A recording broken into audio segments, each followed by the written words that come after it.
Section 1. Hey guys, tonight we sneak off into the Ethiopian highlands, where the stars crowd close and the trees whisper secrets older than most empires. A cool mist clings to your robes as you shuffle uphill, ankles brushing the dew-wet grass. Something ahead glows softly, orange flickers like candlelight. You move toward it, guided more by your nose than your eyes. There's something roasting? Sharp, nutty, earthy, almost like burnt sugar with a touch of charcoal. You probably won't survive this, but it smells so good. So, before you get comfortable, take a moment to like the video and subscribe, but only if you genuinely enjoy what I do here. And if you're listening somewhere special, drop your location and local time in the comments. Who knows? Maybe someone else is tuning in from the same corner of the world. Now, dim the lights, maybe turn on a fan for that soft background hum, and let's ease into tonight's journey together. You duck under the branches of a crooked acacia tree, heart thudding in time with distant chanting. There it is, the monastery. Stone walls baked rough and beige, like oversized honeycomb, clustered around a small chapel. It's clearly old, yet still alive, glowing from within with candlelight and murmured voices. You creep a little closer, hugging the perimeter. It's not spying if you're spiritually curious, right? From within the walls, monks in woolen cloaks shuffle past, their hands clasped or busy with wooden bowls. They hum, not words, just tones, layered, deep, and slow, like they're harmonizing with the land itself. You're not sure what you expected, but this feels different. Sacred, yes, but also casual, like they've done this 1,000 times. Then you hear it, a tiny crackle, like beans popping. Not firewood, beans. Your nose confirms it before your brain catches up.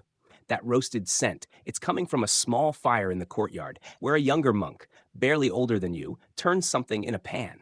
He's watching the pot, like his life depends on it. You tiptoe closer, careful not to snap any twigs. And then you see it.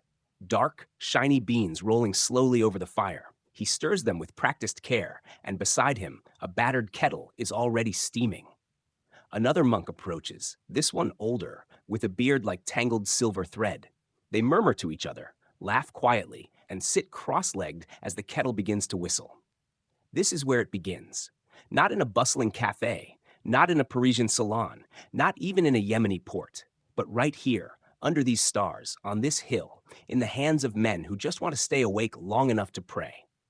Historians still argue whether this particular monastery was the first. Some claim it was Debre Libanos. Others suggest hidden hermitages farther west. But the details are smoke. What matters is this moment. You, hiding behind a shrub, watching the very first coffee break. Inside the chapel, voices rise. The prayers have begun, low and steady, like waves lapping at nightfall. And outside, the monks sip. You wish you could ask them what it tastes like. They don't grimace, so it's not terrible. One even sighs, a long, satisfied exhale that says, yes, this will get us through the next 4 hours of chanting. You settle against a mossy rock, watching the fire dim, the kettle cool. The monks slowly return to their vigil. And you wonder, what would have happened if they'd never roasted those berries? Probably nothing good. The Ethiopian highlands are a sleepy place, especially at high altitude. Staying up through long, freezing nights was no small feat. These monks weren't just fighting spiritual battles, they were fighting biology. Without coffee, some prayers might have been muttered half asleep. Some records might have never been written. Some chants lost in drowsy silence. According to mainstream history, this discovery likely happened sometime around the 9th century. Ethiopia was already ancient, steeped in Orthodox Christianity, with monastic traditions as old as the mountains. But that's the historical scaffolding. The rest is pure fringe folklore. Like the story of the coffee spirit. Some villagers believed that the beans held a tiny jinn, a restless energy that leapt from berry to man, igniting his blood. You couldn't roast the beans too angrily, they said, or you'd insult the spirit and get weak brew. Others believed the beans came from the tears of a weeping saint who cried for all the monks who kept falling asleep mid-hymn. True? Who knows? But that's the beauty of old stories. They explain the unexplainable. Like how these monks figured out that if you dry a berry, crack it open, roast the pit inside, and boil that, it gives you magical focus. That's not just trial and error. That's divine intervention, or boredom. Either way, it worked. Now, about those red berries. No one's quite sure when someone first chewed one. But let's just say you'll meet a goat herder soon who definitely didn't read the manual. For now, sit with this moment: a quiet hillside, a flickering fire, and a handful of monks sipping the future from wooden bowls. No foam, no sugar, no drive through, just a drink meant to keep you awake a little longer so your soul doesn't fall asleep before your prayers are done. And as the stars wheel overhead and the last ember fades, you close your eyes and wonder, what if that monk poured you a cup too? Would you even sleep at all? Awaiting continue. Section 2. You're back on the hillside the next morning, curled beside a patch of scratchy grass and wondering whether last night's vision was a dream or just very vivid sleepwalking. But the smell lingers on the breeze, and as your eyes crack open, you spot hoofprints in the mud. Not monk sandals. These are sharper, fresher, erratic. Goats. You hear them before you see them. Bleating. Clacking little beasts bouncing through the underbrush with zero respect for gravity or common sense. One leaps clean over a log, lands in a pile of dry leaves, and immediately starts nibbling something. Bright red berries. A boy, not much older than you, scrambles after them, waving his arms and cursing in a language that's half yelling, half laughing. His name, you'll soon learn, is Kaldi, and he's about to ruin prayer time forever. Kaldi grew up in these hills, and if there's one thing he knows better than his own name, it's goat behavior. Normally, they're lazy, stubborn, the sort of animals that stop mid-walk just to scratch their ears and contemplate nothing. But not today. Today, they're possessed. They're sprinting in circles, jumping on rocks, headbutting tree trunks for fun. Kaldi watches with growing suspicion as one goat climbs onto a boulder, rears up dramatically like it's about to give a TED talk, and then promptly sprints down the hill like its tail's on fire. Weird.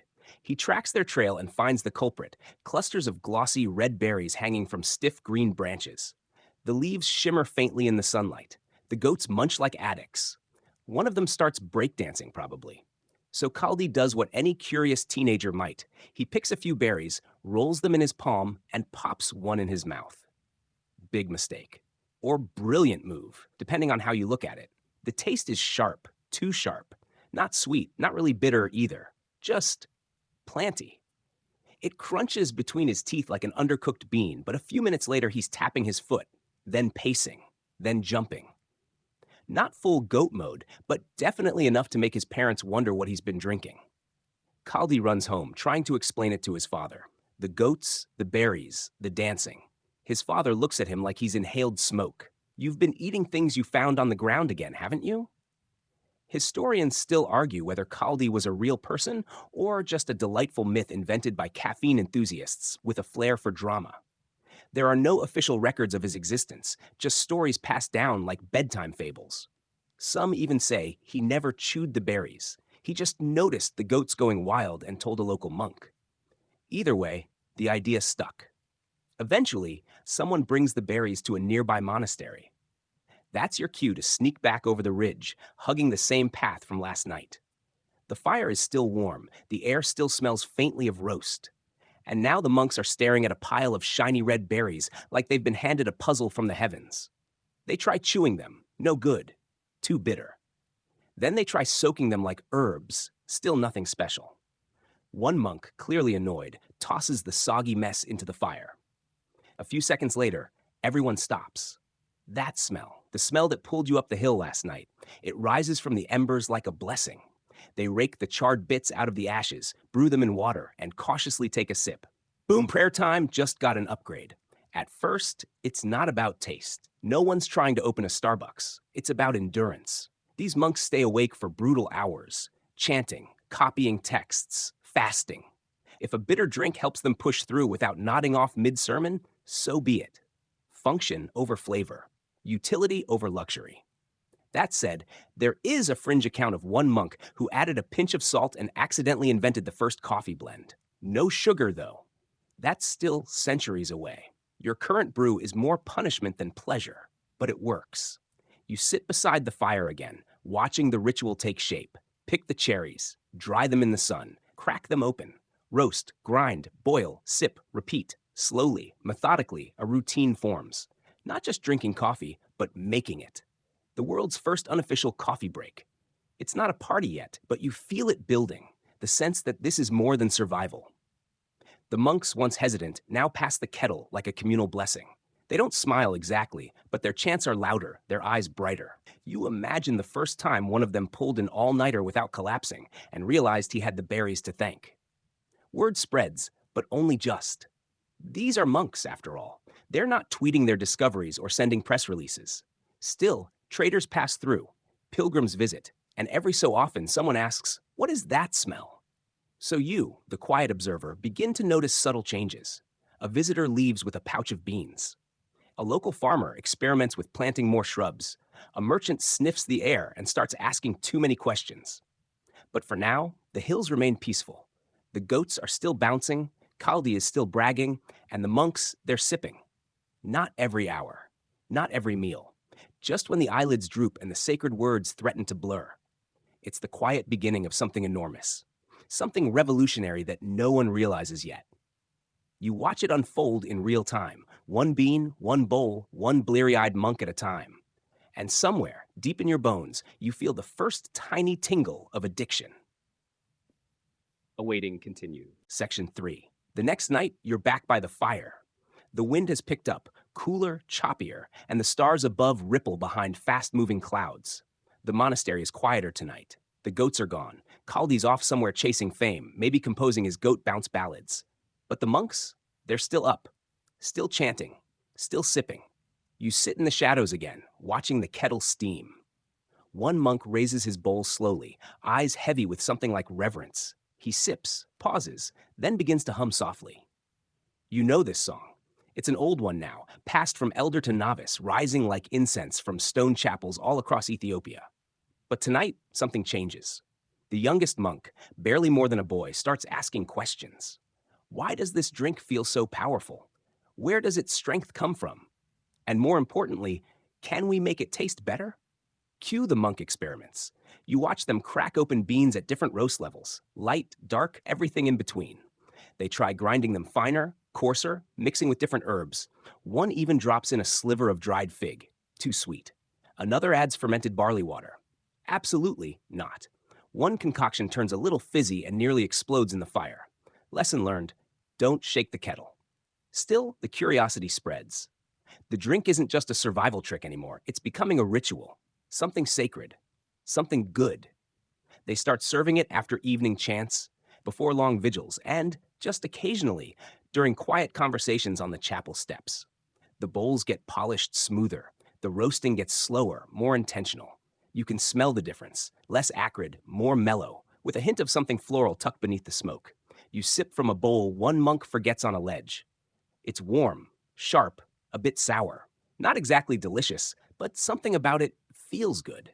It reaches into your bloodstream like a low drum beat and tells your body, not yet, not sleep, not now. Historians still argue whether the monks truly created this whole routine themselves, or if they borrowed brewing ideas from earlier herbalist traditions. Some fringe scholars whisper about ancient Oromo tribes who may have ground the berries into energy-packed paste balls, a sort of prehistoric protein bar with an espresso kick. But the monks are the first to document the ritual. Their journals, pressed between brittle leaves of parchment, begin to mention kahwa, the old word for stimulation, alertness.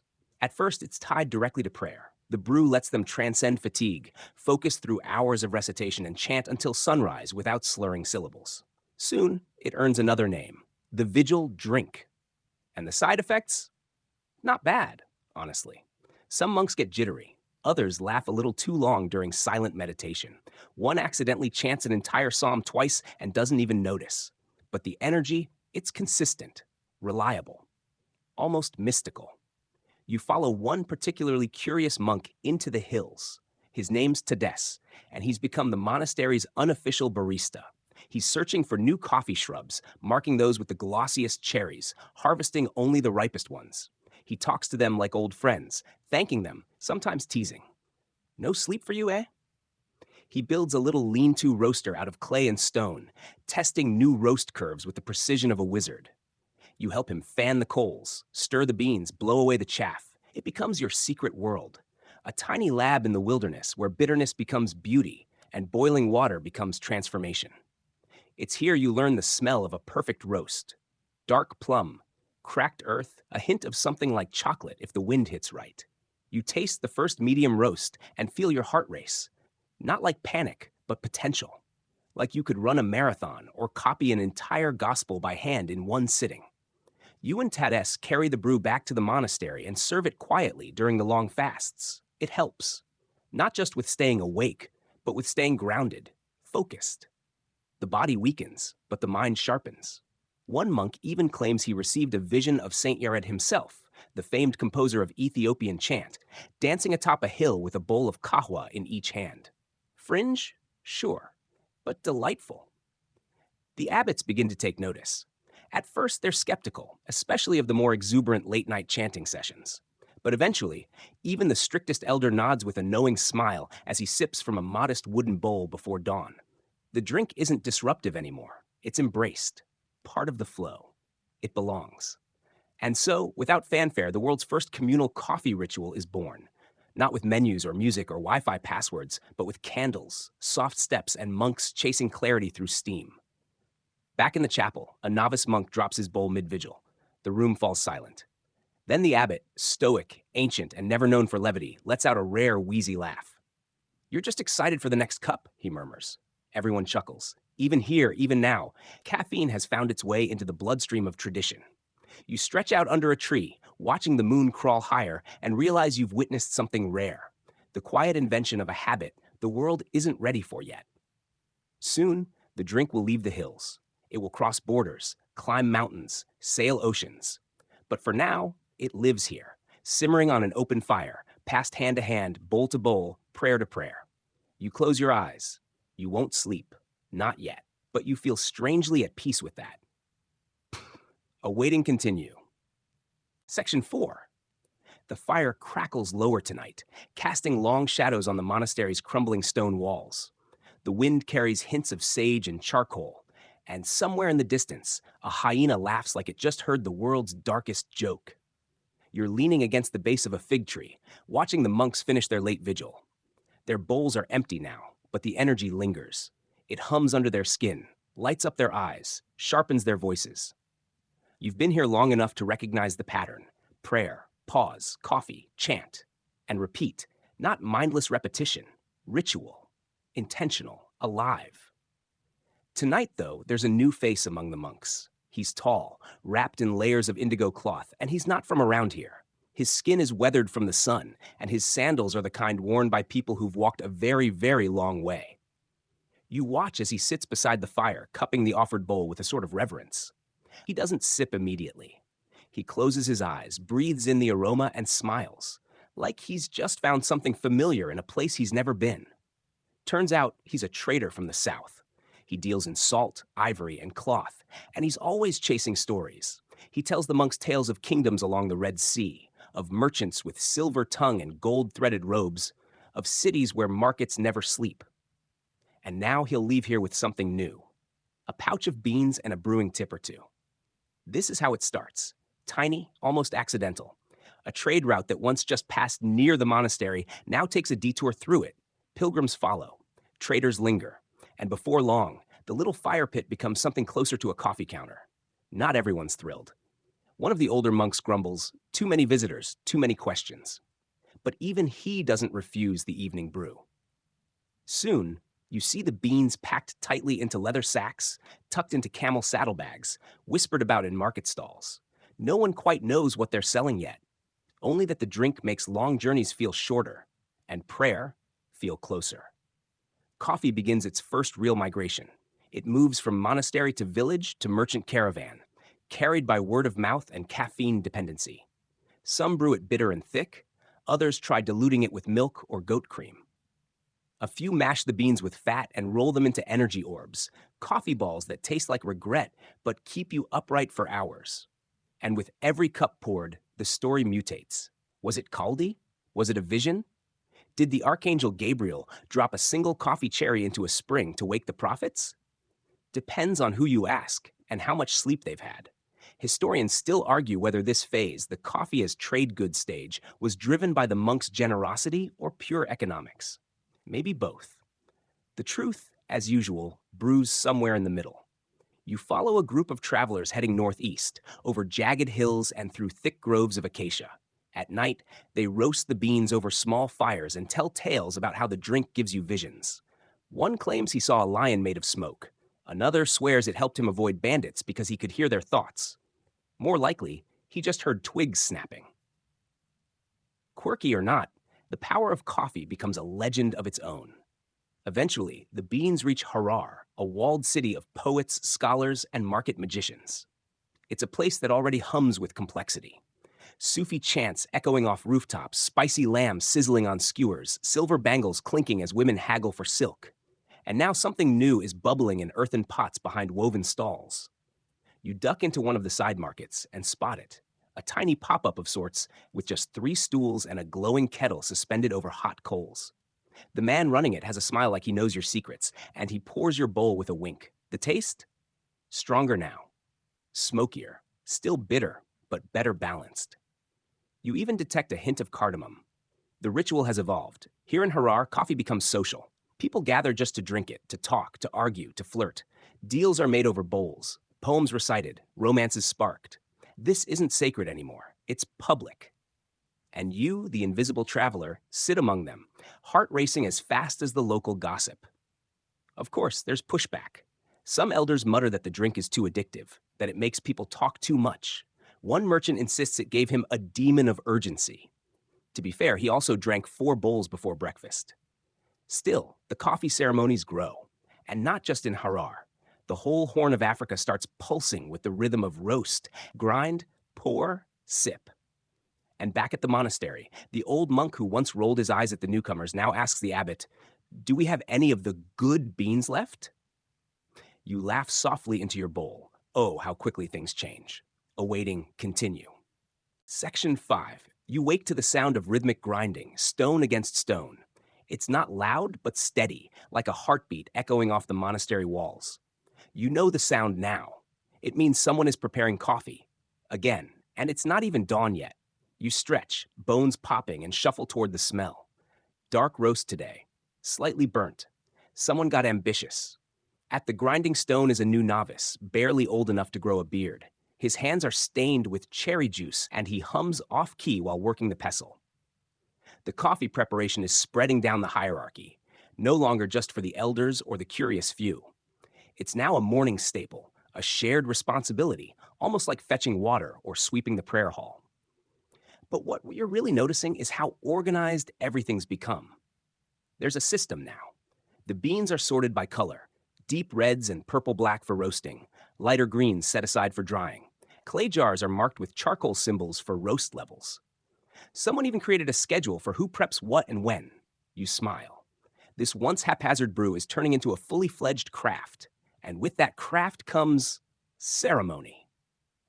This isn't just monks sipping silently anymore. Now there are greetings, shared silences, even a call and response pattern before drinking. One monk says, "May it wake the soul." Another answers, "And temper the body." Then they drink. You sit in on one of these morning circles. The fire is gentle, low. Someone adds a sprig of wild thyme to the coals, scenting the air. A kettle simmers slowly while the group discusses scripture, dreams, and the weather, which apparently has been stuck on biblical flood for 3 days straight. And then comes the pour. A ladle carved from olive wood, passed clockwise. Each monk gets just enough to wet the tongue and stir the heart. It's not about the caffeine now, it's about communion. There's even talk of 3 rounds, the first for alertness, the second for wisdom, the third for peace. You chuckle quietly. 3 rounds? Who came up with that? And why does it feel suspiciously like a prequel to espresso shots? Still, it works. The rhythm sets in. First bowl, the eyes widen. Second bowl, the discussion deepens. Third bowl, they sit quietly, staring into the fire like prophets in slow motion. Historians still argue whether this ceremonial format came before or after similar traditions developed in nearby Yemen. Some claim Ethiopia exported not just the beans, but the ritual structure, while others believe the 2 cultures evolved in parallel, like sibling baristas separated at birth. Fringe researchers go even further, suggesting these early ceremonies encoded astronomical observations or mirrored sacred numbers from Coptic scripture. You won't find consensus, but you'll definitely find heated debates. and several doctoral theses written entirely under the influence of their subject. Outside the monastery, you're seeing echoes of the ritual spread like ripples. In village homes, coffee is being prepared with increasing pride. Women roast the beans over flat iron pans, fans gently flaring the flames, while children gather to watch the beans crack and release their fragrant oils. The first crack is always the best. It's like the beans are whispering their secrets to the fire. The women brew in clay pots with narrow necks, the jibena, and pour with a flourish that's halfway between elegance and muscle control. One misstep, and the whole brew floods the floor. You witness your first buna tetu, the Ethiopian coffee ceremony, and you're mesmerized. The room is perfumed with frankincense. Grass is strewn across the floor, fresh cut and soft under your feet. The coffee is poured into tiny cups with no handles, no sugar, no milk, just bold black intensity. No one's in a rush. Conversations drift, eyebrows lift. Someone mentions a neighbor's sheep mysteriously escaping again, and everyone pretends not to know why. You sip, and it's strong. A bit sour, surprisingly floral. You want to cough, but you hold it in. This isn't the place for coffee snobbery. It's a place for connection. The ceremony stretches into the afternoon. Children fetch more water. The pot goes back on the fire. Second round, third round. It's happening. The monks weren't kidding. This, you realize, is the beginning of coffee time, a dedicated space in the day not for productivity or ritual discipline, but for pausing, for engaging, for watching the steam curl into the shape of a bird and wondering what it might mean. The shift is subtle, but seismic. Coffee is no longer just sacred fuel for monks. It's becoming everybody's moment. You travel further, following bean trails through valleys where farmers now cultivate coffee alongside barley and teff. You see young men mapping wild coffee forests like treasure hunters, whispering rumors about a strain of beans so potent it can keep a whole village awake during planting season. A grandmother lets you taste coffee made with butter and salt. It's strange, like sipping savory broth with a caffeine kick, but it warms you from the inside out and you kind of love it. One man claims the beans sing to him. Another insists his grandmother taught him how to hear the roast, not just see or smell it. He knocks the pan and listens for a specific echo, like a blacksmith testing sword steel. Fringe? Sure. But you're starting to wonder if there's more truth to it than you'd expect. Back at the monastery, the abbot watches you, eyes kind but wary. He knows you've seen the change. The rituals are no longer isolated. The brew has taken root, stretching its tendrils across culture, faith, and daily life. And somewhere inside all that structure, ceremony, repetition, flavor, you realize what they've really done. They've invented the pause, not a lazy break, not a wasted moment, but a sacred gap in the day when nothing else matters except the company around the fire, the warmth of the bowl in your hand, and the way everything slows just enough for you to notice that you're alive. The first real coffee breaks have arrived. Word count 1018 awaiting continue. Section 6. You're perched on a warm stone wall at the edge of the courtyard, watching the sun stretch long golden fingers across the dusty hills of the Ethiopian highlands. A light breeze hums through acacia trees as robed monks shuffle past, their sandals scuffing rhythmically over packed dirt. But it's not the usual solemn procession. There's a peculiar energy in the air today, like someone slipped something extra into the incense. Then you hear it. A loud crash from inside the monastery's dining hall, followed by what can only be described as a monk shouting something that sounds suspiciously like, "Why is there a cat in my cup?" Naturally, you investigate. Inside, the long wooden tables are arranged in perfect symmetry, woven mats scatter the stone floor, and copper pots shimmer over fire pits. But at the center of this unexpected chaos is a tabby cat, calm, majestic, and unapologetically planted in the middle of an overturned tray of coffee mugs. Around it, 3 monks gesture wildly at one another, trying to determine exactly how the animal got in, and more importantly, why it seems to be purring with caffeinated intensity. This is your introduction to the lesser-known chapter of coffee's rise, the feline frenzy that swept through neighboring monastic orders. You've followed the bean from Chaldee's frolicking goats to the austere rituals of prayer-bound monks, but now the story takes a weirder, fuzzier turn. The original monastery's neighbors, an isolated order known for their obsession with celestial alignments and strangely shaped hats, have heard whispers of a wakeful elixir. Naturally suspicious of anything new, they send a delegation to investigate. These monks worship the spiritual purity of animals, especially cats, believing felines carry divine messages in their eyes. So, of course, when they find out this red berry brew not only keeps humans awake, but causes literal goats to dance, they decide it must be evaluated by the wisest beings they know. They're monastery cats. Yes, this actually happens. You crouch in a corner as the monks present small wooden bowls of coffee to a group of perfectly groomed cats who eye the steaming liquid with haughty disdain.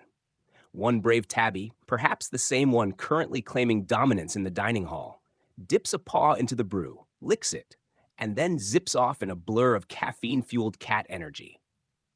The monks take this as a sign. Divine approval, one whispers, nodding reverently. And just like that, the brew is welcomed into the rituals of this second monastery, but with a twist. While the original monks treat coffee like a sacred substance, consumed in disciplined silence during nighttime devotions, these newer converts add flair. They paint their mugs with sun motifs and lunar glyphs. They chant strange melodies while stirring the brew with polished sticks. One even insists on blessing each cup by having a cat walk around it 3 times. Quirky? Sure, but it works. The monks stay awake longer, chant deeper, and begin scribbling more elaborate illuminated texts, some of which include little drawings of cats holding mugs. Historians still argue whether these feline-focused monks truly believed cats had divine authority, or if this was just their version of eccentric branding in a world where everyone was already chanting in Aramaic. What is clear, though, is that their version of coffee culture began to draw attention from other monastic circles. And soon, visitors started showing up not just for the prayer, but to see the sacred cat drink coffee.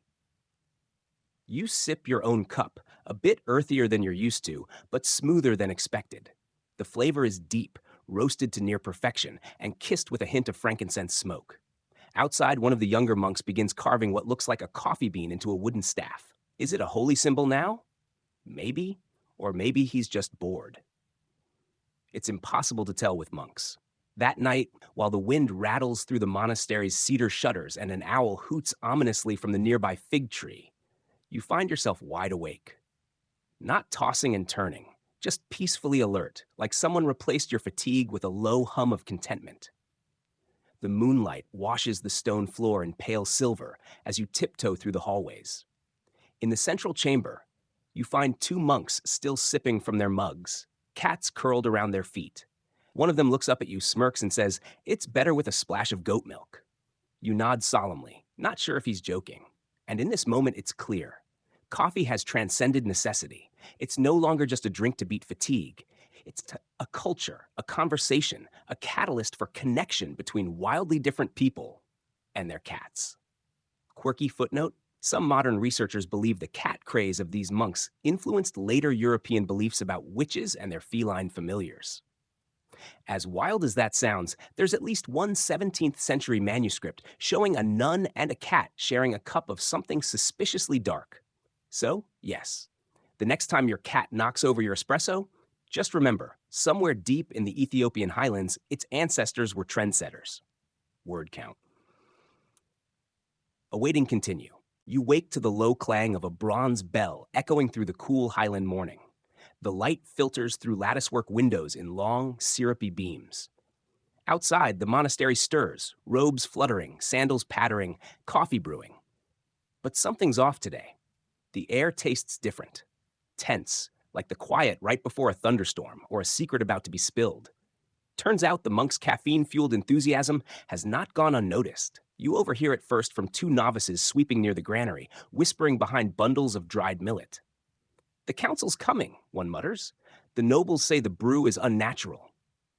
You pause, mid-sip, and look down at the clay mug in your hand. Uh-oh. You already know coffee's not just a beverage anymore. It's a tool for worship, a social glue, even a feline amusement. But in the eyes of the regional elite, the landowners, the priests who don't stay up all night, the ones who prefer their rules strict and their serfs sleepy, it's something far more dangerous. A challenge to order. You follow the trail of tension all the way to a gathering in the monastery's courtyard, where a group of nobles and stern clerics stand in long, embroidered robes that practically scream, "We have opinions, and you're not going to like them." Their spokesman, a towering figure with a gold threaded sash and eyebrows like thunderclouds, declares the drink to be disruptive to natural rest, addictive, and most alarmingly, a stimulant that encourages excessive prayer, which you have to admit is a wildly specific accusation. One monk tries to explain how the coffee helps with their night vigils, how it sharpens focus and calms the body, but it's like explaining TikTok to a medieval librarian. Blank stares. Deep disapproval. Then comes the decree. Coffee is banned outside monastic use, effective immediately. Cue the panic.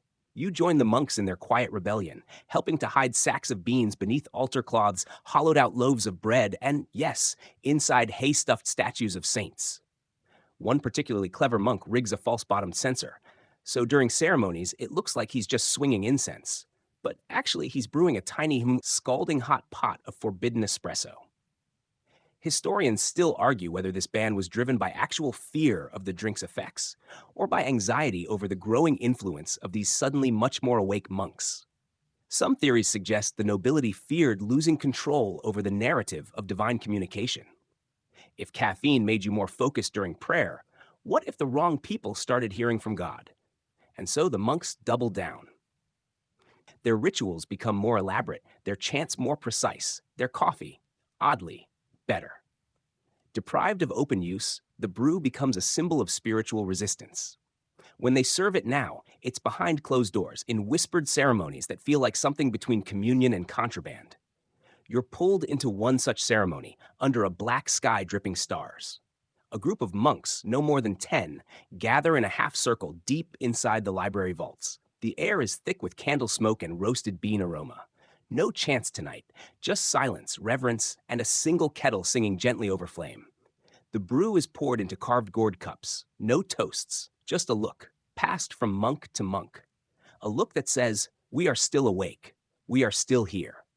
One cup is passed to you. It's hotter than you expect, a little bitter but thrilling, like tasting something you're not supposed to. A forbidden elixir, sure, but also the warmest, most peaceful defiance you've ever known. Word, of course, continues to spread. Secret batches find their way to other monasteries, each adding their own twist. One group ferments the beans slightly, another strains them through silk, and a few rather bold friars from the lowlands add wild honey and lemon, claiming the citrus helps keep their inner fire balanced, whatever that means. But outside the monastic world, rumors brew. One noblewoman writes a letter to her cousin complaining of a dark potion causing unrest among her servants, who now rise too early and mutter strange songs. A traveling merchant brags of tasting the monk's secret blend, which he describes as like drinking the sun at midnight.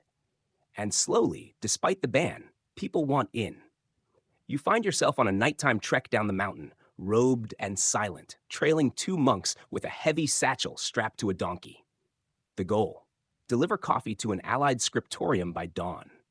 Along the way, you duck under tree branches, tiptoe past sleeping guards, and once hide behind a very irritable camel to avoid detection.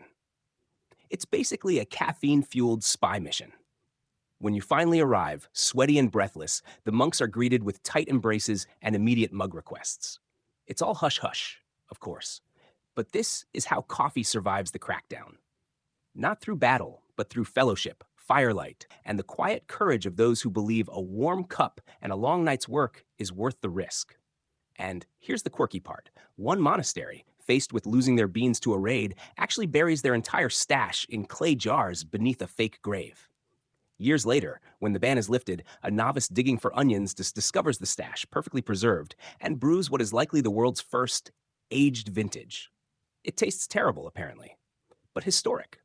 So, the next time someone tells you coffee is just a beverage, remember, once upon a time, it was a revolution brewed in silence, sipped in shadows, and carried on the backs of donkeys in the dead of night. Awaiting continue. Section 8.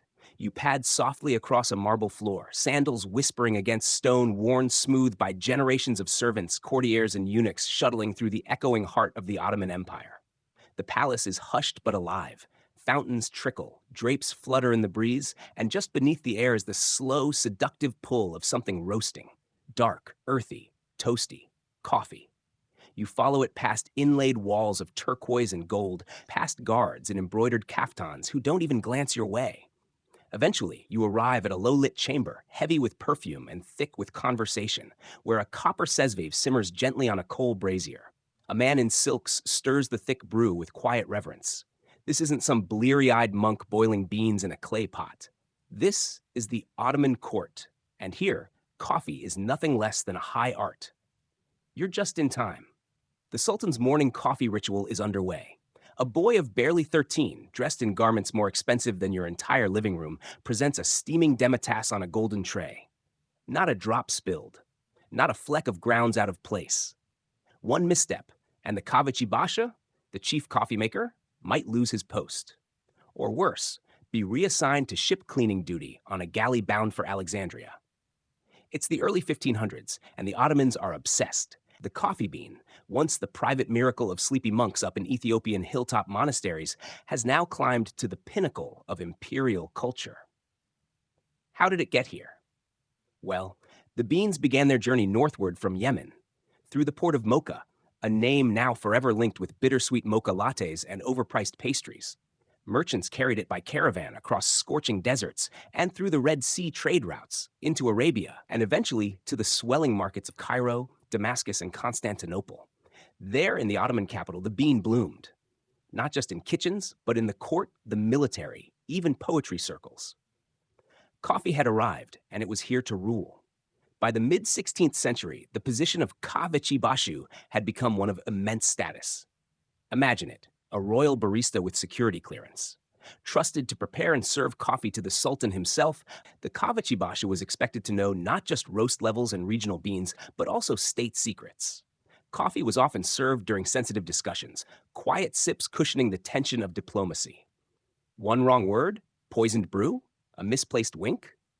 Let's just say being head coffee man came with perks and paranoia. Historians still argue whether this position existed solely for brewing or if it served as a cover for espionage and subtle manipulation. After all, what better way to eavesdrop on the empire than with a tray in hand? But even outside the palace, coffee was seeping into every crevice of Ottoman life. Walk with me through a bustling Istanbul bazaar. Smells of cumin and clove waft from the spice merchants. Minarets slice the sky overhead.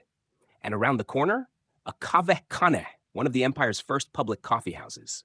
Inside, it's steamy, loud, alive. Men cluster on low stools, surrounded by clouds of smoke and laughter. Someone's reciting a ghazal. Someone else is losing terribly at backgammon. These places, equal parts tavern, newsstand, and think tank, start to sprout in cities across the empire. They're more than cafes. They're social supernovas. Information spreads faster than the plague. Ideas ferment like unbottled wine. You could learn about a new poem, the price of silk, and the latest political conspiracy all before your second cup. Of course, this doesn't sit well with everyone. By 1511, coffee is officially banned in Mecca. Religious leaders declare it an intoxicant, not in the wine sense, but in the people are getting too loud and opinionated sense. They claim coffee encourages idleness, sparks debate, and keeps folks awake long enough to start questioning things they should probably leave unquestioned. Ottoman authorities are torn. On one hand, they love their coffee. On the other, they really don't love revolts. Some sultans ban it, others turn a blind eye. It becomes a cycle, outlaw underground resurgence. Wash, rinse, percolate, repeat. And yet, coffee thrives. It becomes a fixture of weddings, where a bride is judged on how skillfully she brews a cup. Want a fringe fact? Some say Ottoman women wouldn't marry a man unless he promised to provide her with coffee for life. Failure to do so was even considered grounds for divorce. Grounds for divorce. Yeah, they were making puns centuries before you. Back in the palace, the Sultan takes another sip. Around him, the machinery of empire spins. Maps unroll, treaties are signed, generals whisper. But always, in the corner of the room, a silent pot warms over charcoal, its contents thick, black, and humming with promise. You feel the buzz, not just from the caffeine, but from the cultural electricity. A drink that began with monks trying to outpray their sleepiness has become a tool of empire. Coffee is strategy.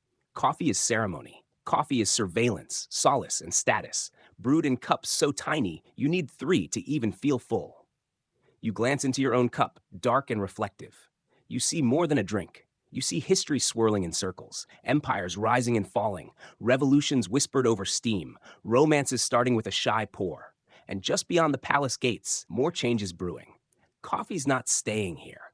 The Ottomans can't hold it forever. Already, Venetian merchants are sniffing around. Already, Europeans are watching with envy and jittery excitement.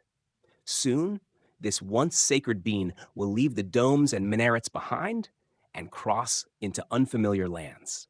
But we'll get there. For now, you lean back on your cushion, the call to prayer echoing in the distance, and take another slow sip of history. Awaiting continue. Section 8. You pad softly across a marble floor, sandals whispering against stone worn smooth by generations of servants, courtiers, and eunuchs, shuttling through the echoing heart of the Ottoman Empire. The palace is hushed but alive. Fountains trickle, drapes flutter in the breeze, and just beneath the air is the slow, seductive pull of something roasting. Dark, earthy, toasty. Coffee. You follow it past inlaid walls of turquoise and gold, past guards in embroidered kaftans who don't even glance your way. Eventually, you arrive at a low-lit chamber, heavy with perfume and thick with conversation, where a copper seive simmers gently on a coal brazier. A man in silks stirs the thick brew with quiet reverence. This isn't some bleary-eyed monk boiling beans in a clay pot. This is the Ottoman court, and here, coffee is nothing less than a high art. You're just in time. The Sultan's morning coffee ritual is underway. A boy of barely 13, dressed in garments more expensive than your entire living room, presents a steaming demitasse on a golden tray. Not a drop spilled, not a fleck of grounds out of place. One misstep, and the Kavichi Basha, the chief coffee maker, might lose his post.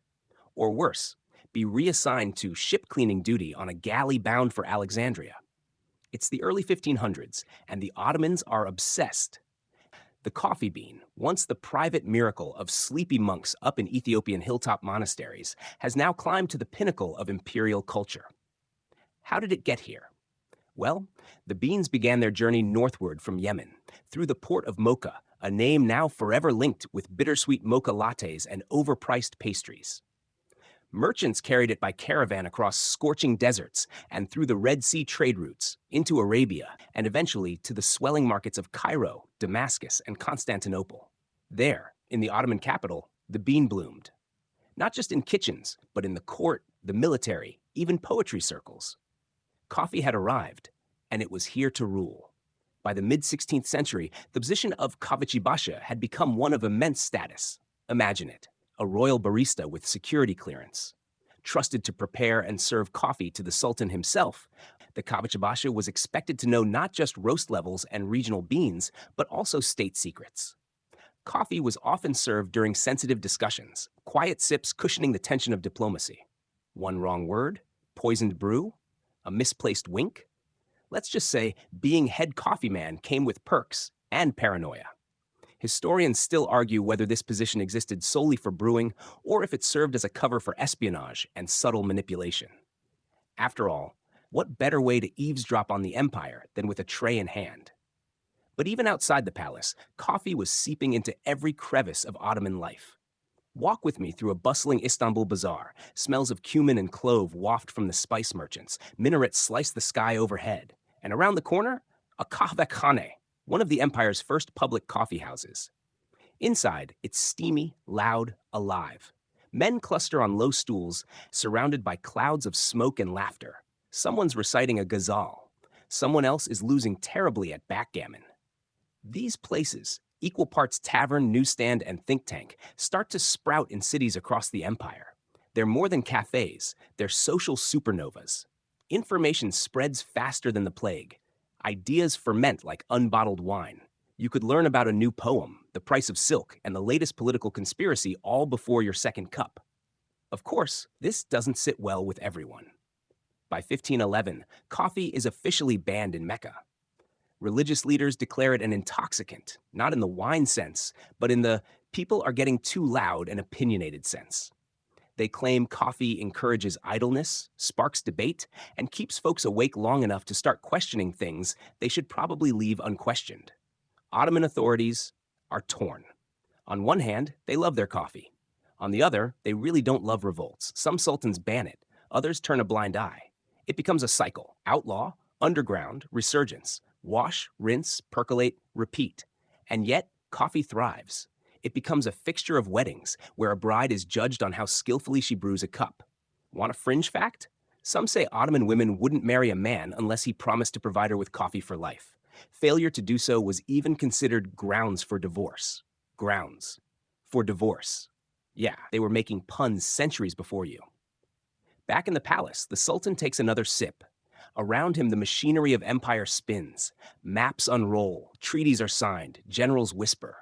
But always, in the corner of the room, a silent pot warms over charcoal, its contents thick, black, and humming with promise. You feel the buzz, not just from the caffeine, but from the cultural electricity.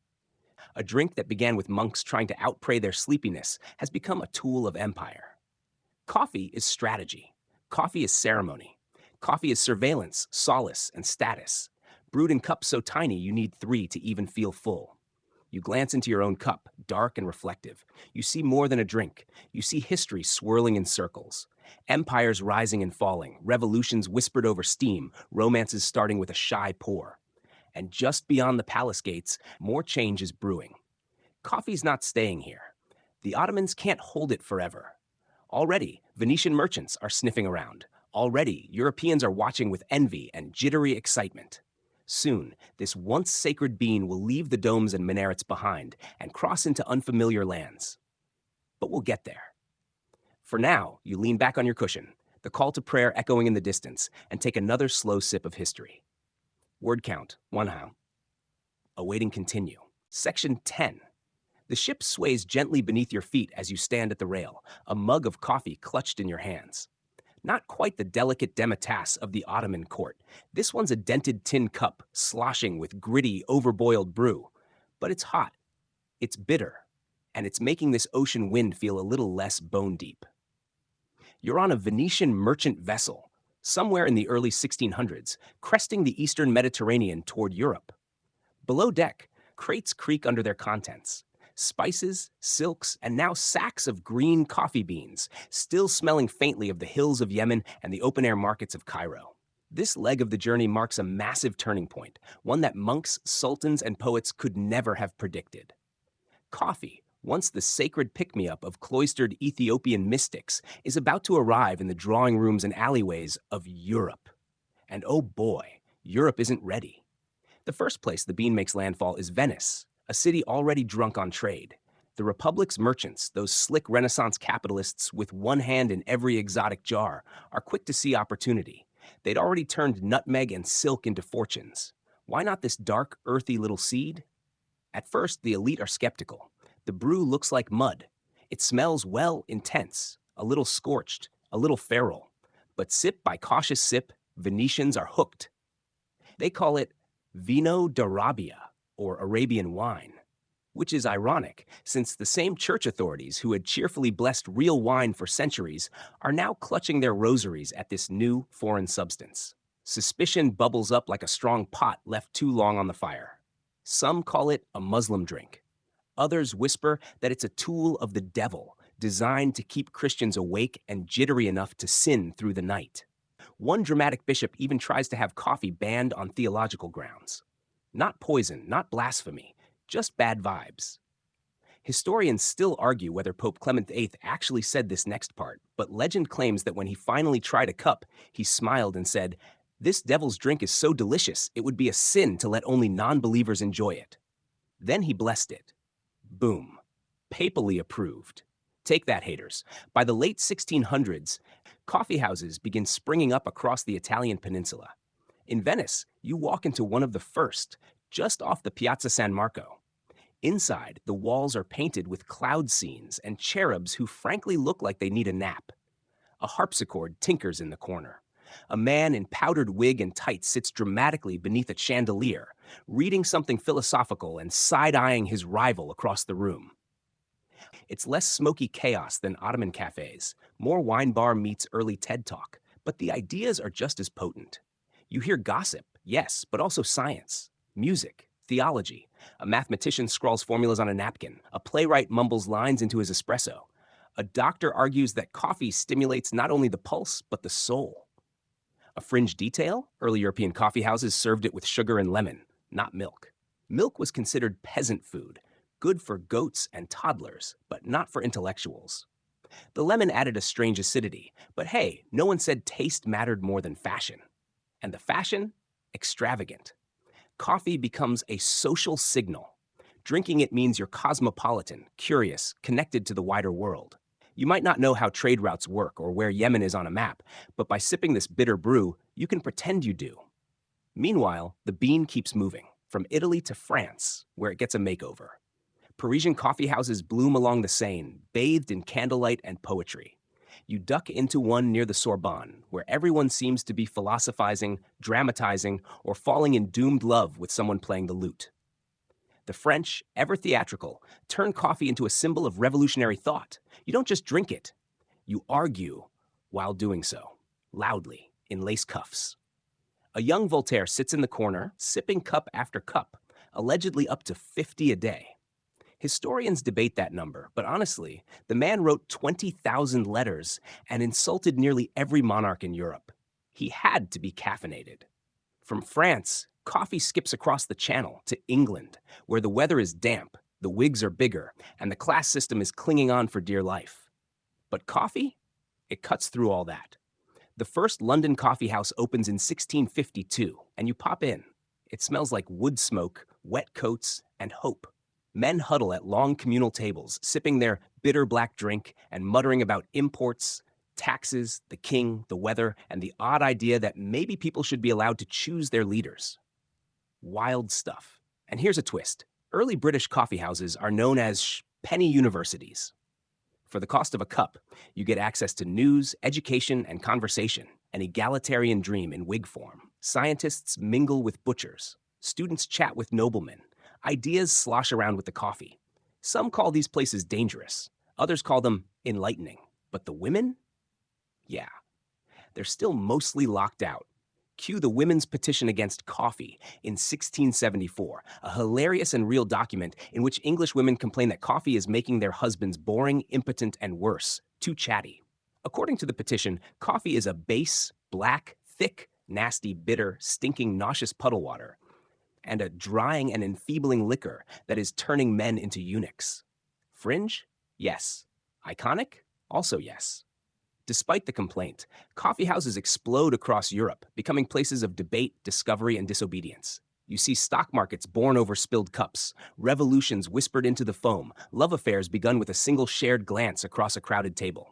It's no longer just a drink, it's infrastructure. You don't buy coffee. You buy a moment to think, speak, challenge, or escape. You buy a stage and an audience, even if it's just a snoring baker and a gossipy tailor. You step outside into the wet London fog, heart buzzing from a half-dozen cups and head ringing with overheard philosophies. Somewhere, a bell tolls. Somewhere else, a government grows uneasy. You walk faster. The Enlightenment is just beginning to glow. Section 11. You step into the starchy embrace of a Dutch East India Company warehouse, giant beams overhead, barrels creaking under burlap sacks, and the sharp smell of salt, ink, and freshly unloaded coffee beans. Outside, the harbor of Amsterdam churns with trade ships, all sails and shouting, as merchants scurry to offload goods from the east. Spices, silks, porcelain, and now coffee, ready to change the game again. By the late 1600s, coffee's no longer content to be a foreign delicacy. It wants to settle down, grow roots, become domestic. And the Dutch are just obsessive enough to make that happen. You stroll alongside a wiry botanist, muttering to himself in Latin. He clutches a single green seedling like it's a holy relic. And in a way, it is. This little sprout is about to break the Arabian monopoly. See, for centuries, all the world's coffee came from the Yemenite port of Mocha. Yes, that Mocha. And the Arabians were protective. Exported beans were usually parched or boiled, deliberately dead so no one else could grow them. But somewhere along the spice routes and shadowy ports, the Dutch managed to get their hands on a live coffee plant.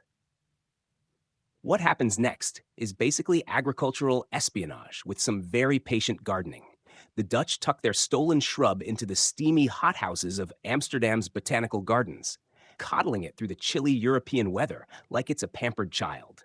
Somehow, it thrives, and when it's strong enough, they ship it off to their colonies, Java, in Indonesia. Yes, that's why you hear people say, cup of Java. You're welcome. On Java's volcanic slopes, coffee finds its second homeland. The Dutch forced thousands of locals into cultivating it under brutal colonial systems, including the notorious cultivation system, where farmers had to devote land and labor to cash crops like sugar and coffee instead of food. A mainstream historical fact? By the early 18th century, Java becomes one of the world's biggest coffee exporters. European tables overflow with the stuff, and the beans don't have to pass through Ottoman hands anymore. This shift breaks the old coffee monopoly wide open. As you wander through colonial Java, you see miles of dark green rows trailing over misty hills. But you also feel the weight of it. This isn't a peaceful monastery or a smoky Ottoman cafe. This is plantation territory built on exploitation. Locals labor under a hot sun, barefoot and silent. Overseers bark orders. And yet, out of all this injustice, coffee keeps blooming, oblivious to the systems that support it. There's a strange, almost cruel irony in it. A drink that began as a spiritual enhancer now helps fuel empires. You visit an administrator's house and watch him sip coffee on a shaded veranda, nose in a ledger. He tracks profits, not prayers. He's not contemplating heaven or enlightenment. He's calculating market share. Historians still argue whether the Dutch truly understood the cultural roots of coffee or simply saw it as another profitable crop. But what's clear is this: they were obsessed with control. Climate, shipping, pricing, even the flow of information. Coffee becomes both commodity and symbol, the empire's favorite cup. Back in Europe, the Dutch start building their own coffee culture. Amsterdam's cafes are quieter than London's, more merchant than revolutionary. You watch deals sealed over saucers, trades agreed upon between sips. The Dutch drink theirs strong, often with sugar, sometimes paired with a sweet biscuit and a long sigh of Calvinist guilt. Leisure isn't really their thing, but efficiency? Absolutely. A quirky tidbit you pick up in one of these cafes: there's a brief fad in Dutch society for coffee snuff, as in powdered roasted coffee you inhale through your nose. It doesn't catch on, thankfully, but for a brief, unhinged moment, people are snorting espresso like it's powdered enlightenment. Meanwhile, the French get jealous. Not to be outdone, they hustle to get their own coffee tree. In 1714, the Dutch gift one to King Louis XIV, a little green diplomatic grenade. Louis, never one to miss a flex, has it planted in the Jardin des Plantes in Paris, under armed guard. The tree survives and flourishes. But here's where it gets fun. In 1723, a French naval officer named Gabriel de Cliot allegedly steals a cutting from that very tree and smuggles it to the Caribbean, braving pirates, storms, and, no joke, a jealous rival who tries to sabotage it. De Cliot supposedly shares his own water ration with the plant during the voyage. Bit dramatic? Maybe, but it works. The cutting lands in Martinique, and within 50 years, coffee has spread across the French Caribbean, Haiti, Guadeloupe, and beyond. Plantations rise fast, powered by enslaved labor. It's a heartbreaking echo of Java's story. The bean thrives, so do profits, but the people growing it, not so much. You walk the rows of a Haitian plantation in eerie silence, the smell of scorched earth and wet leaves hanging heavy. Slavery fuels this coffee boom, even as Enlightenment thinkers back in Europe sip their cups and pontificate about liberty. It's one of history's great contradictions. Coffee houses foster ideas of freedom and revolution, even as the plantations behind them run on bondage. Every cup has a hidden cost. And still, the bean keeps marching. From Java to Suriname, from Haiti to Brazil, coffee spreads across the tropical world like wildfire, anywhere the climate permits and the empire demands. Each new colony becomes another cog in the global machine. And at every port, the same ritual unfolds: sacks unloaded, beans roasted, lives reshaped. Back in Amsterdam, you sit by a canal, nursing your coffee while staring at the reflection of crooked buildings in the water. Above you, a merchant argues with a banker about shipping delays. A gull squawks, a child giggles. The bean has changed, or maybe we have. But either way, it's clear. Coffee is no longer just a drink. It's a global force, threading together continents, cultures, and centuries. And the break, that sacred pause between chaos and clarity, it's starting to look like a permanent part of the human story. Awaiting continue. Section 12. You wipe the steam from the glass with your sleeve and peer into a foggy morning street in Vienna, sometime around the late 1600s. The city smells of firewood, wet cobblestones, and warm pastry, and for once, not because of some terrifying siege. Well, not currently anyway.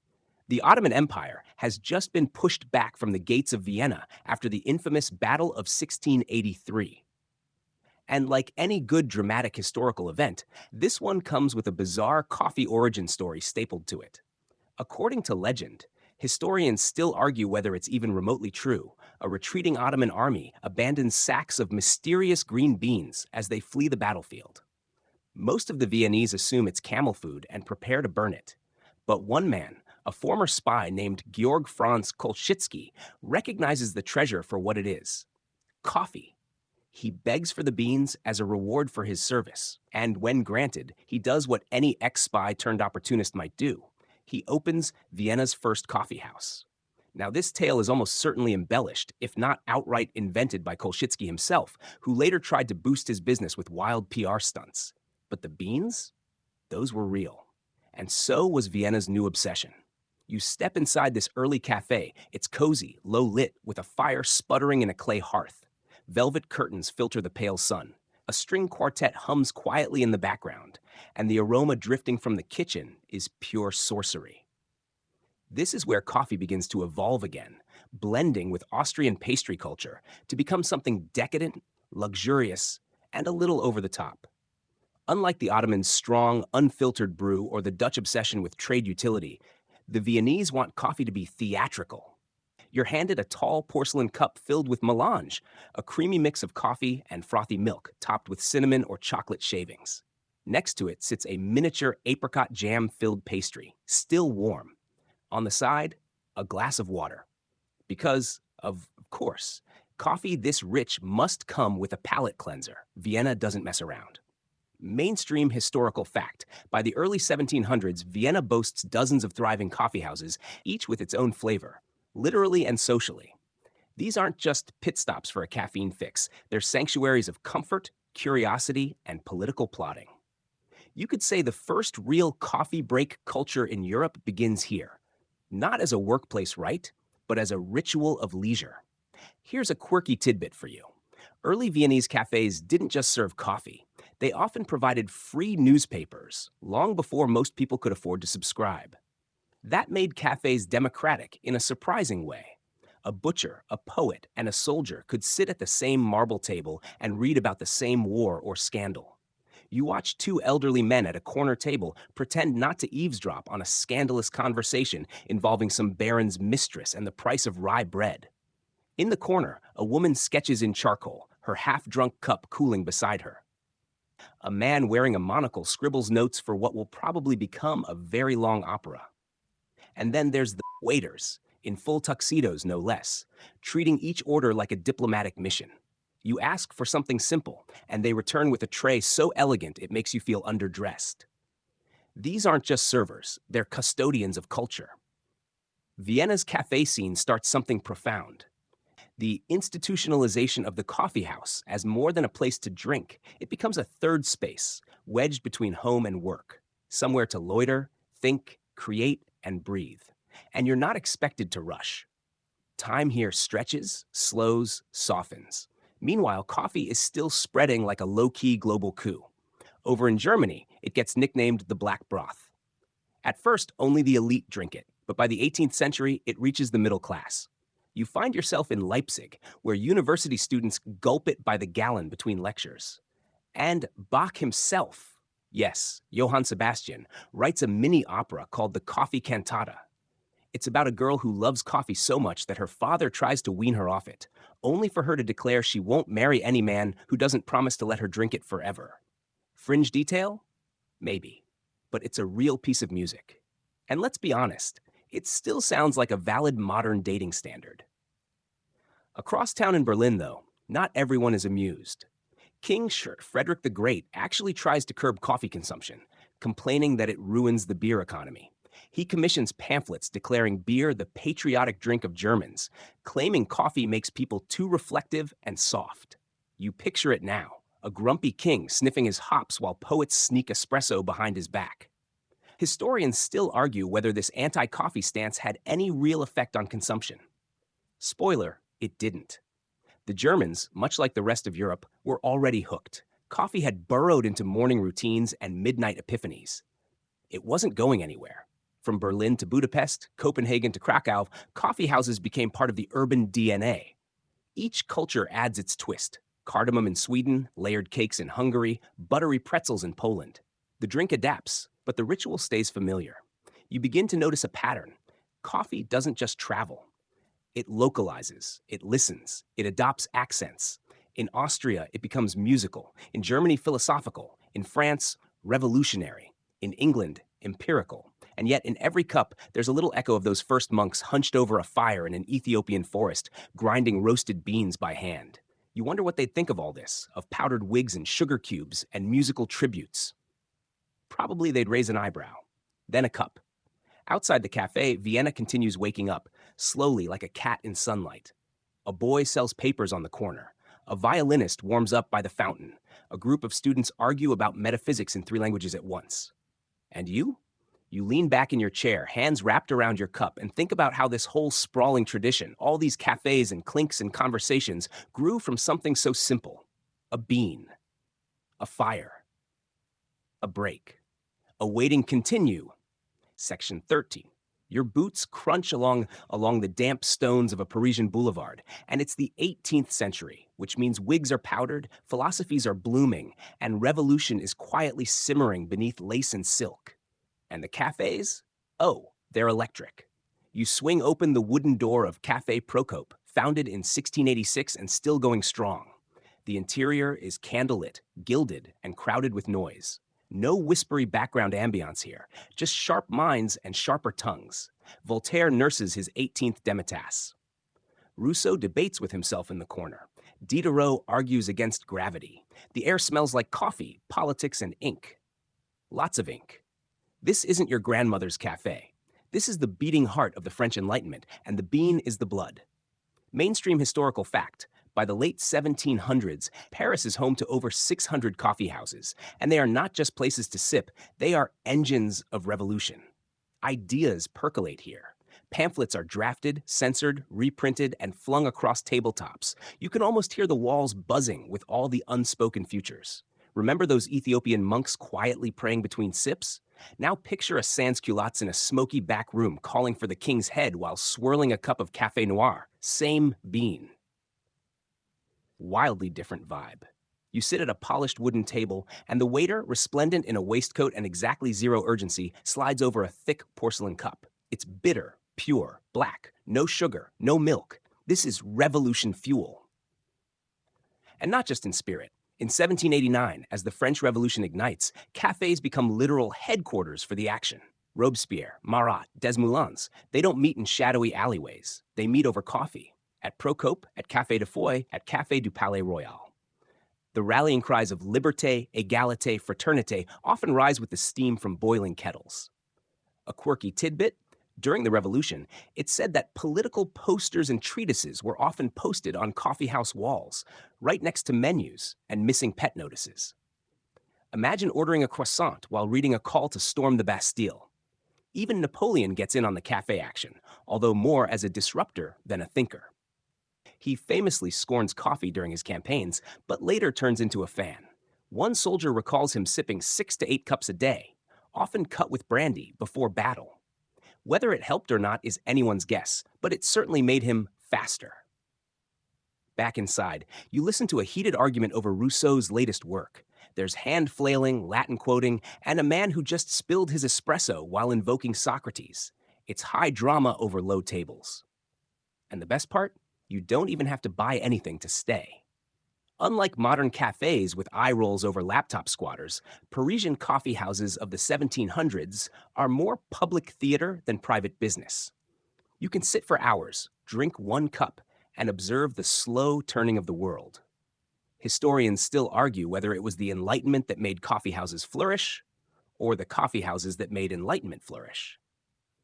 But the cause and effect barely matter. What matters is that once people had space to think, they didn't stop.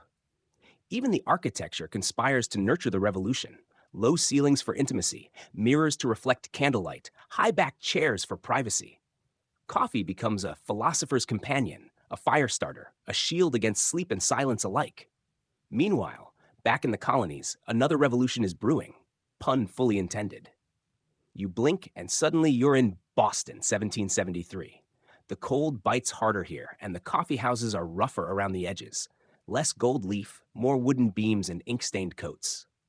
At the Green Dragon Tavern, revolution isn't just imagined, it's plotted.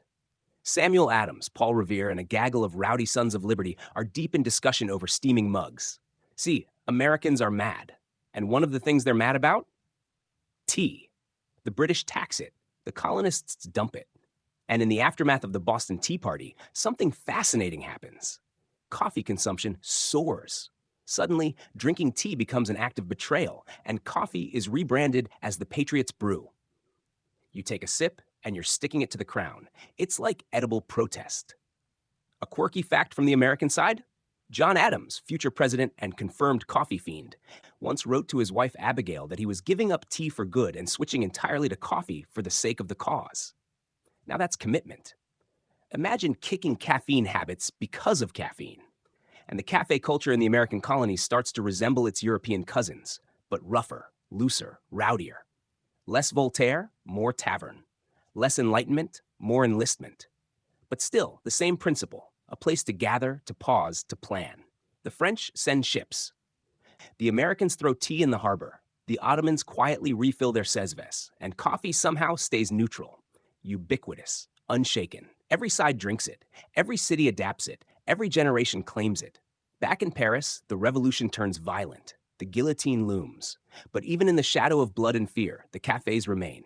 Scarce sugar, short tempers, but still, they meet, they sip, they dream. You find yourself wondering, is the break before the storm more sacred than the storm itself? Or is it the break after, when the world reshuffles, still steaming, still tender? As you leave the cafe, you glance over your shoulder and see two lovers leaning close over a single cup. Not plotting, not arguing, just being. And somehow that feels more radical than all the manifestos in the world. Coffee isn't just about ideas, it's about presence.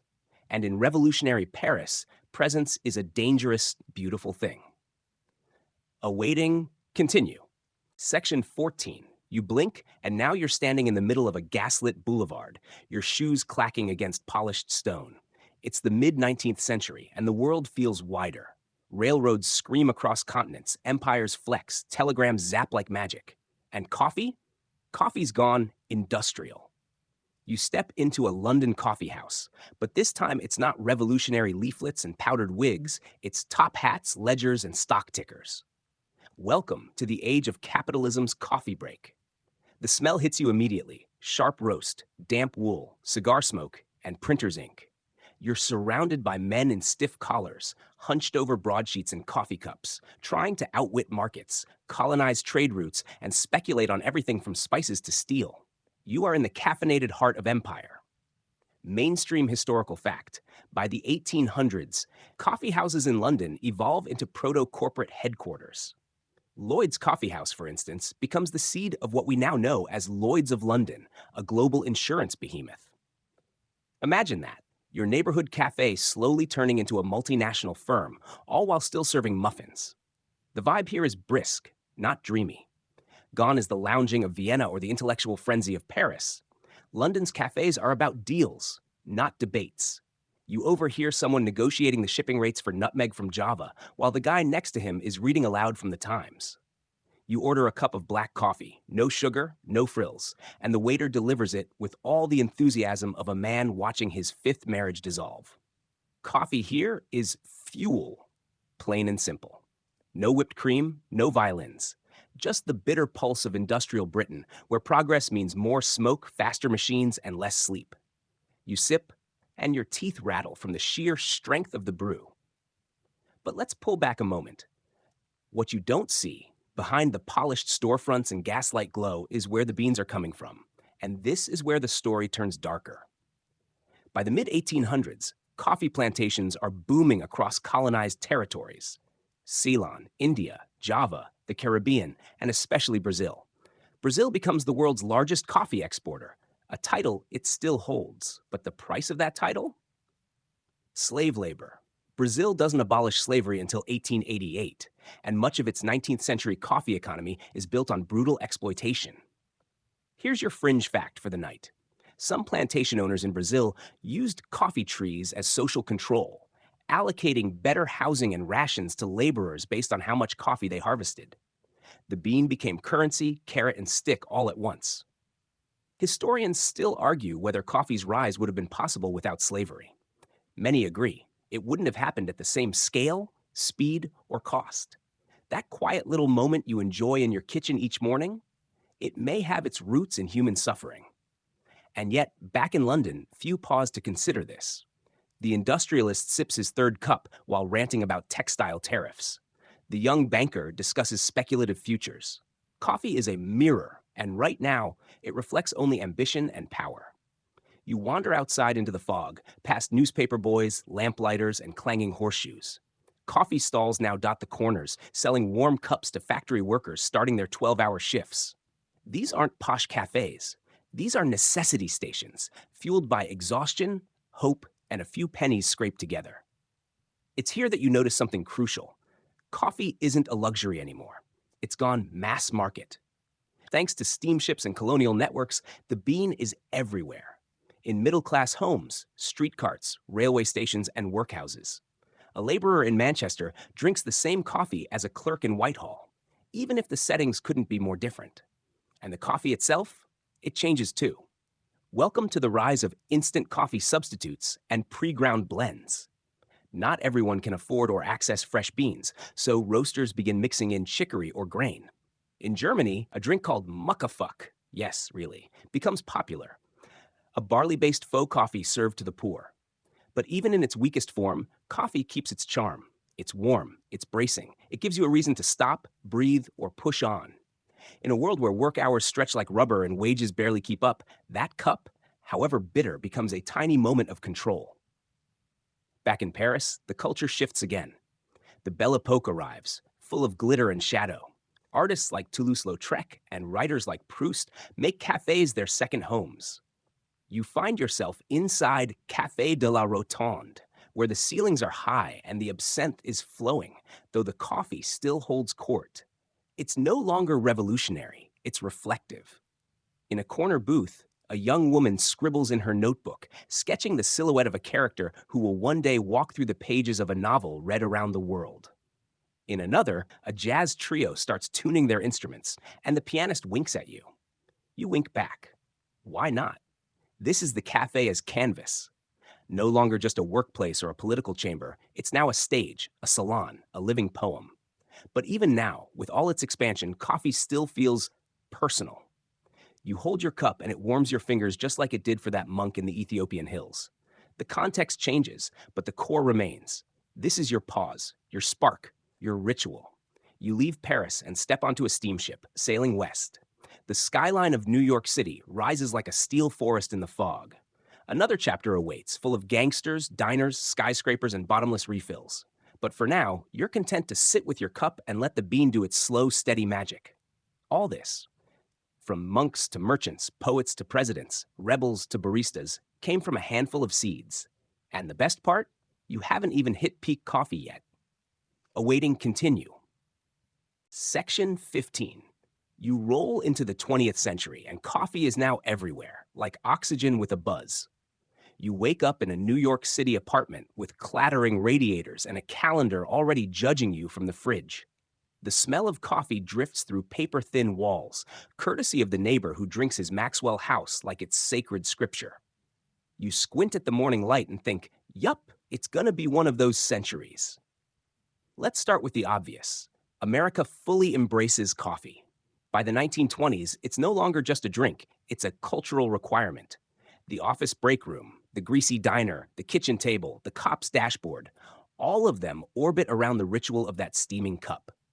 Mainstream historical fact, during World War II, American GIs were issued instant coffee rations, little packets of jittery hope in their kits.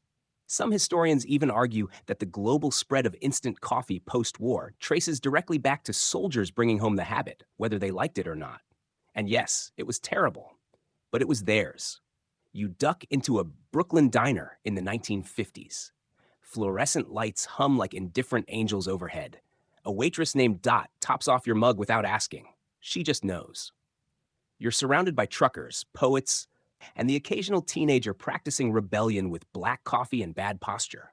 The conversation shifts between baseball, beatniks, and Sputnik. And through it all, the coffee flows, hot and unforgiving. But here's where things start to split. On one side, you've got mass market coffee, the Folgers, the Sanka, the Mr. Coffee machines humming on kitchen counters across the suburbs. Fast, functional, forgettable. On the other side, something strange is brewing, literally. Enter the coffee house revival. By the 1960s, in cities like San Francisco, Greenwich Village, and Seattle, coffee houses become countercultural sanctuaries. You walk into one, dim lights, incense, mismatched furniture, and a guy named Dennis reading Rimbaud into a microphone.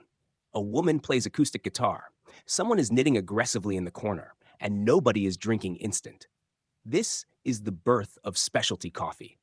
Small batch roasting, single origins, manual brewing methods. Sound familiar? It all starts here. Suddenly, the bean matters again. Where it's from, how it's grown, how it's brewed. People sip slowly, talk softly, and stare meaningfully at nothing in particular.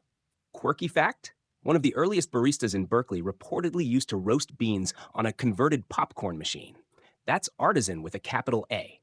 Historians still argue whether the specialty coffee movement was born from genuine taste improvement or just a bohemian allergy to anything mainstream. Either way, it sticks. Fast forward to 1971.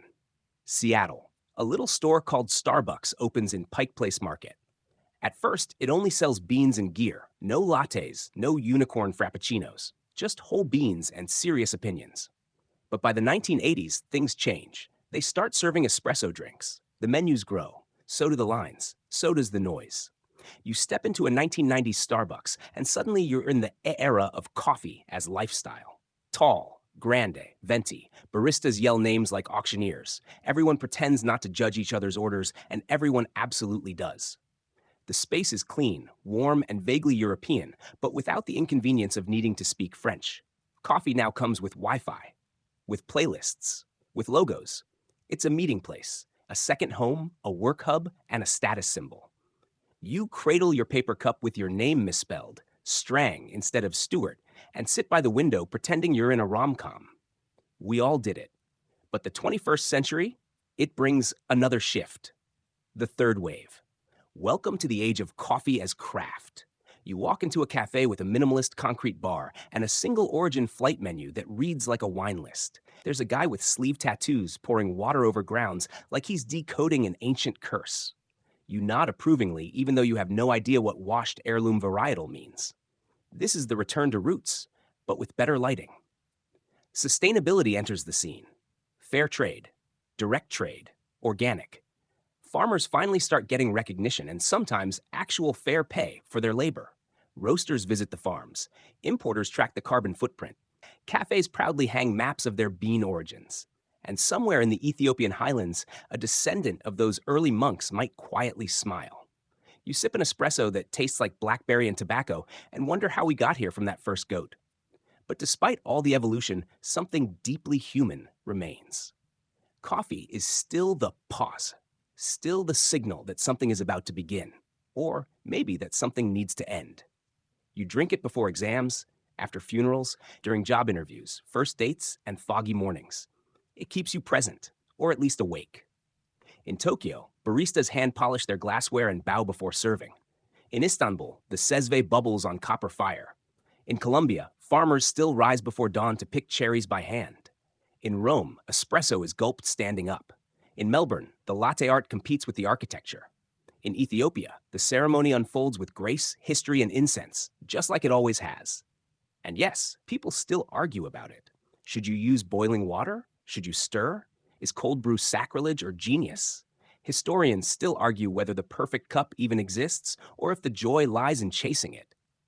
You finish your coffee. the last drop sending a shiver down your spine, not from caffeine, from knowing.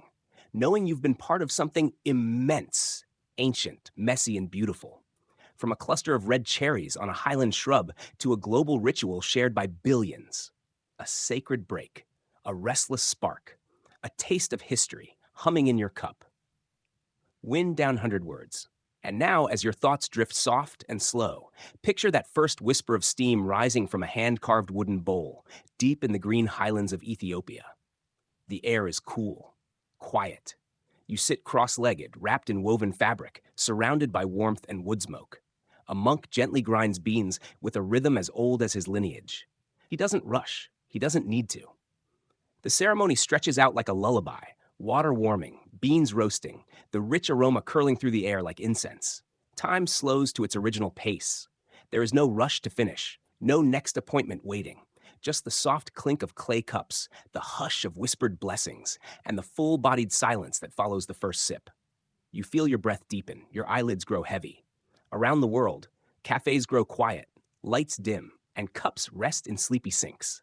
The buzz fades, the break begins, and you, carried on the lingering warmth of this journey, begin to settle into stillness. No more questions, no more debates, just the steady exhale of a story well told, of lives and centuries woven together by something small, dark, and quietly powerful.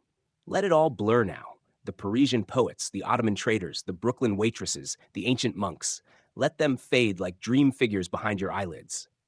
Tomorrow will bring another cup, but for now, you have nothing to do but rest. Sleep easy, dream deep. Good night. End of script. Sweet dreams.